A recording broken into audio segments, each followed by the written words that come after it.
The Roar Report, a BHMSD podcast. Welcome to episode 6 of the Roar Report.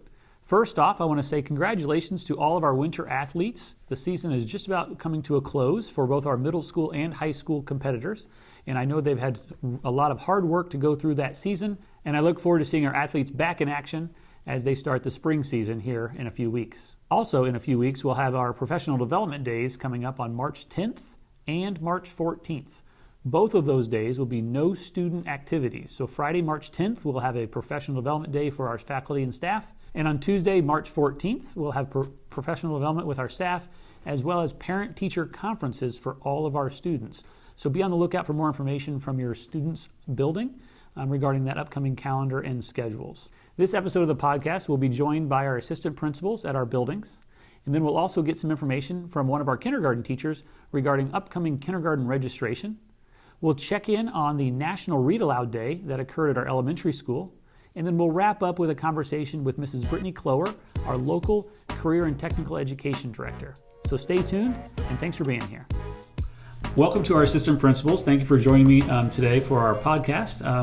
First off, why don't you introduce yourself and kind of share a little bit about your role at your building? I'm Stacy Morrison. I'm the high school assistant principal, and my role is never the same at the high school, but I am also a student council advisor, so my day is mostly attendance, a lot of discipline in there. I work with the students on the leadership quality through student council and student random drug testing. My name is Stacy Harrell. I'm the assistant principal at Bluffton Middle School.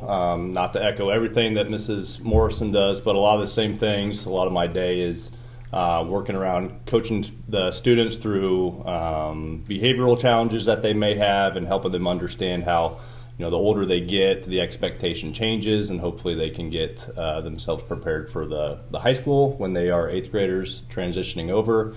Also, a lot of the other duties that I am assigned is anything that is school safety related. We kind of all three work together in coordination with that. But the majority of my day is based around just making sure students are making good choices within the school building and staying safe at the same time. I am Alyssa Mosier. I'm the assistant principal at Bluffton Elementary School. As the assistant principal, wear several different hats throughout the day. Of course, student discipline and behavior is one of the main things that I do. Then I'm also the lead of the high ability team at Bluffton Elementary, as well as do a lot of safety things like Mr. Harold and Mrs. Morrison just mentioned. And I work a lot with the curriculum and testing at the elementary. So you mentioned a couple different kind of common themes throughout there, safety being one of those elements at your role. So share a little bit maybe in the areas of safety that either are up and coming or things that you feel we're doing a good job with or something new or challenging that's happening in your buildings. Go ahead. Last year is the first year that we had chosen to do a reunification drill. Mm-hmm. And with everything that's going on, you just need to make sure, hopefully it would never happen at BHMSD, but we do need to have a process in place in case we would have to evacuate our buildings at the last minute.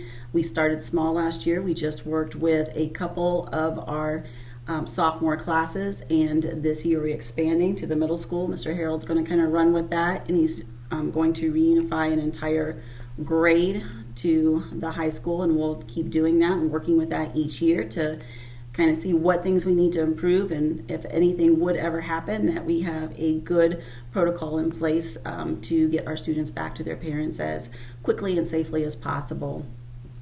Yeah, some of the other things that we do as far as school safety is obviously being in the hallways, being present, monitoring students when they come in and out of the buildings. That could be during the school day, also after school as well with co-curricular, extracurricular activities. Like Mrs. Morrison mentioned, we are running a little bit bigger scale reunification drill this year.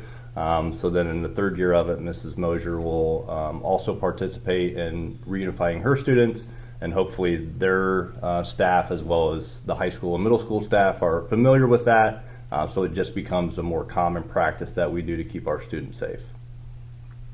At the elementary, we have not yet participated in the reunification drill, but we are in the process of training our staff so that if we were ever to need to participate in a reunification drill, or if our assistance was needed in another building, that we would be prepared in that manner as well.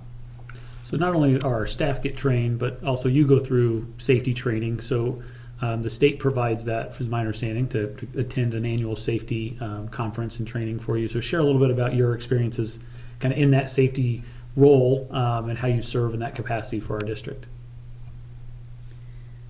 Each year we can either attend, or there are multiple hours that we would put in with online training or Zoom meetings, anything to that effect, and it's a wide scope. This could be anything from bus safety to athletic events, just to things working with your students and how to talk them down and work with them so that they can engage better and not react in a certain way that could be a danger to themselves or others. It's just a large variety, and it's an excellent experience when you're in person, because there are so many. There are schools from all over the state that have dealt with many different things and have some new and different ideas that we can take back to our buildings or our school district and look at things from a different perspective. Yeah, I agree. I think not just locally what's happening here in Wells County and the schools to the north and the south, and then our neighboring county in Adams Central and South Adams and Belmont, but like what Mrs. Morrison said, just kind of seeing what like the broader school districts, the larger school districts, and kind of how they handle situations, and just kind of learning from them and seeing what we can put into practice, or if nothing else, just get the conversation started about what we can, further do to not only help keep our kids safe, but our staff and our bus drivers and everybody as well. Yeah, the thing I always take away from safety conferences are just the ideas from other school districts to see if those types of things are possible in our building or would help make our building safer and secure. And I know safety is just one component of the many different hats that you have to wear as assistant principal in our schools. And I very much value that role that you assist with. Also, we talked a lot about student services and how to educate or share with kids on making good choices. Looking kind of into the future, the rest of this school year, what are some kind of targets or some ideas that are happening in your building or kind of district-wide that would be worth sharing at this time? We have planned for a spring dance for our students. So our 6th, 7th, and 8th graders will have the opportunity for the first time in, I think, before the COVID protocols were put into place, that our students will have the opportunity to have a dance after school, something that we have not done. So it gives them the opportunity to be with one another, maybe not as a co-curricular or an extracurricular activity, but just a school-wide event that they can enjoy and hopefully remember and spend time with their friends in a different capacity that they typically do. Oh. So that's a fun thing moving forward for us.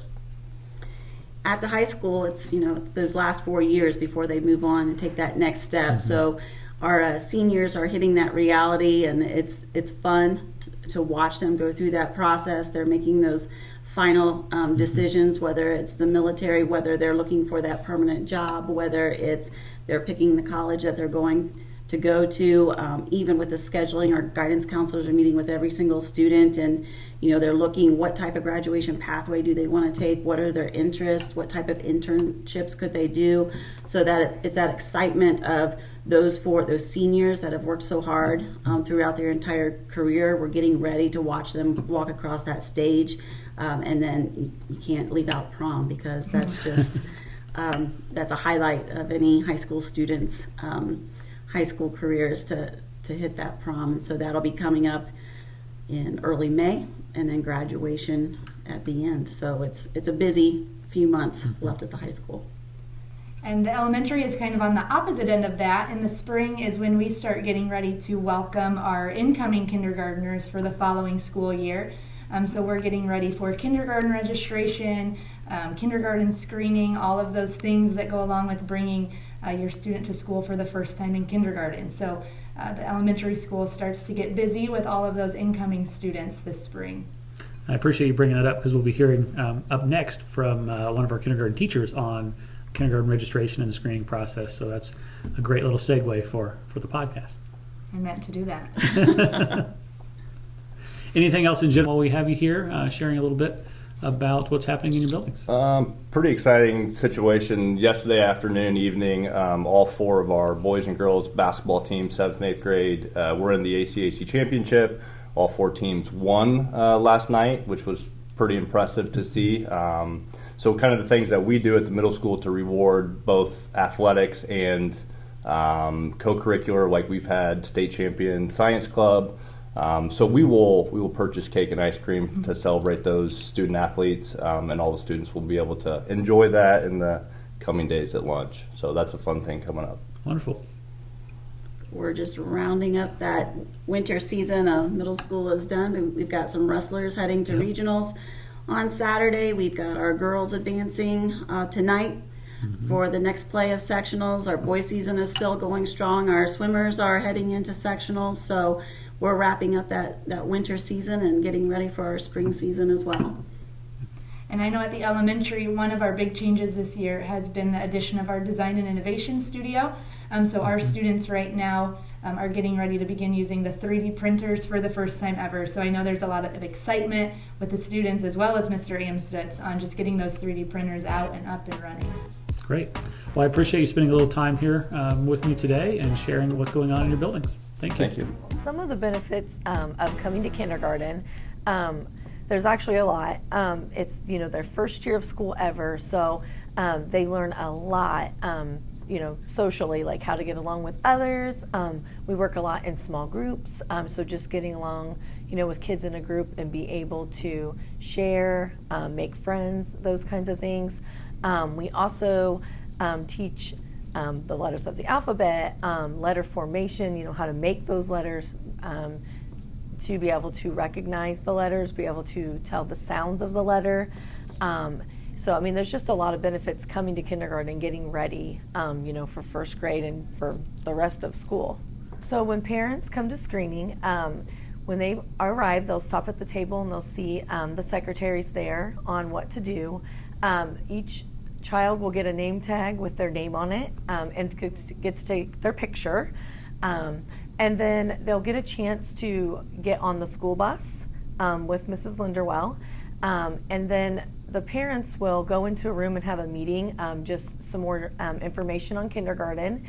And the students will come with us, and we will take them down to the library and just do, we tell them we're playing some games, but basically just testing them on a few things just to see what they do know and just see how they're doing so we can place them in the right classrooms so they're all spread out and with people that we think they'll fit with. And then after the screening, we'll bring them back to you. And then in a few weeks after that, we will send out in the mail how they did on the screenings from us. Here at Bluffton Elementary, we have a great team of kindergarten teachers. We are very excited to meet you and your child at screening, so we'll look forward to seeing you. So, they have like National Donut Day or National Hug Your Dog Day, so it's kind of random.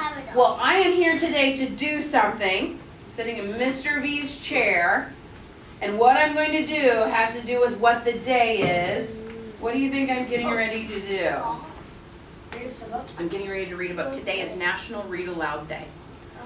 Why is reading so important that it gets its own day? What does reading do for us? They help us get smarter. Reading helps you get smarter, right? The more you read, the more words that you learn. And the more words that you learn, when Mr. V asks you to write a story, the more details you can add to your story, and the more interesting that your story is, and then the more of your friends that want to read your story because your story is the coolest, right? And then when they read your story because it's the coolest because it has so many details, then they learn something too, and your imagination just grows. And it just keeps going this big circle over and over. And every time you read, guess what happens? You learn more words so that you can add more details, and you can have more interesting stories, and then more people want to read your stories, right? I know, it just keeps repeating itself. But reading is that exciting. And you know what? Like, it seemed like a shame to just like let this perfectly good ham dinner just lying there in the straw. So I ate them. Yeah. I mean, think of it like a big cheeseburger just lying there right in front of you. Right? You can't blame him, right? There's a cheeseburger on the table, so he ate it. Right? You believe him? I would. I rang the bell on the stick home and nobody answered. So I called in. Mr. Pig, are you in? He yelled back. Go away, Wolf! You can't come in! I'm shaving the hairs on my chinny chin chin! He doesn't sound very polite, does he? It's kind of rude. I mean, he's just knocking on the door to borrow some sugar. But I'm going to guarantee you, I bet this Wolf is also a good reader because he did a very good job coming up with a story to try to persuade us. Does Mr. V ever have you try to write stories to persuade him here in class? No. Or convince? Have you heard those words, persuade or convince? No. We've talked about it. Boys and girls, I'll tell you what, reading is so very important. I hope that you enjoy it as much as I do, and I hope that you do it every day, all the time, over and over. And if you have siblings, maybe you will read to them because it is so very important. Send me a pet. They sent me, and can someone come open up my box? Sorry, I don't know your name. Come here, sweetie. Yeah, let's see what's in this box. Open it up. What is it? An elephant! He was too big. I sent him back. Whew, I don't want an elephant living in my house. Okay. So they sent me a, can someone come open my box? You might know what's in it. Let's see, someone with a nice quiet hand. Right here. Let's see what's in it. Open from the side. What is it? A giraffe. He was too tall. I sent him back. But I don't think the Easter Bunny is looking. So go ahead and push. Push it. Push it. My turn. Push it. Push it. Uh-oh, everyone's pushing the button. Push it. Push it. Push it, boys back there. Push it. Did you push it, Abel? I didn't push it. Easton, do you want to push the button? Tucker didn't Uh-oh. Oh, Tucker, you need to push it. Uh-oh. But the title of the book is Don't Push the Button, so I'm not sure we should have done that. But we all pushed it. Let's see what happens. Ah! Where do these bunny ears come from? Now, shake the book up and down to dry the paint. Shake it. Shake it. You helped make this the best Easter ever. We finally got all those eggs in there. What about the button? Joining with me now is Brittany Kloer, our CTE Director for Area 18. So welcome. Thanks for being here. Thank you for having me. Yes. Tell us a little bit about what CTE is. CTE is Career and Technical Education, and it's formerly vocational education. So maybe some of those shop classes that we used to offer, but now it's so much more. It's focusing on the career clusters that we have and really focusing on what students want to do after high school. Great. And so specifically for Bluffton High School, our students have programming in our high school, but they have opportunities other places as well. So can you share a little bit about like a high school sophomore, junior, senior, what they could get involved with? Absolutely. So there are several programs here at Bluffton. We have welding, culinary arts. There's some business programs. There's some family consumer science that the students can take. And if there's any programs we don't have here at Bluffton, they can actually go to other schools, like Norwell offers automotive. We have Southern Wells, we have engineering and construction, and new a couple years ago is an HVAC program that we offer there. And one of our new programs here at Bluffton is Advanced Manufacturing Electrical, which we maxed out in our student numbers this year. Yeah, I've heard really good reports from Mr. Krushko and Mr. Baker on that electrical program at the high school. It's been a pretty good success so far. Every time I walk by, the students are always doing a lab, so I enjoy visiting. Wonderful. So if a student is interested and they go down that career path of wanting to get into career technical education, what are some of those outcomes that they could see upon graduation or as they near graduation as a high school student? Yeah, just focusing on those generalizable skills or employability skills that employers are desperately wanting out of our students. We have several programs here that also offer dual credits that can transfer to their degree if they're going in that pathway, or even as electives. So if they're not focusing on the area they might have gotten the dual credits, they can still transfer those in. And there's a few programs that do have certifications that are industry promoted, like the ASE testing at Norwell Automotive, where they can be certified to change brakes or steering and suspension. And welding, they also offer a certification where the students can actually be certified welders as they go out into industry. Yeah, last month we got to visit Mr. Powell's welding class, and it was really great to see kids hands-on creating some pretty neat things in the welding lab there. So it's tremendous what they have the opportunity to do. Absolutely. We actually have one of the best welding programs in the state, where Kevin Powell was given the Governor's Workforce Cabinet Award for Excellence 2 years ago. So we're super proud of him. Yeah, it's great to having Mr. Powell here as a resource. He does a great job with our students. Absolutely.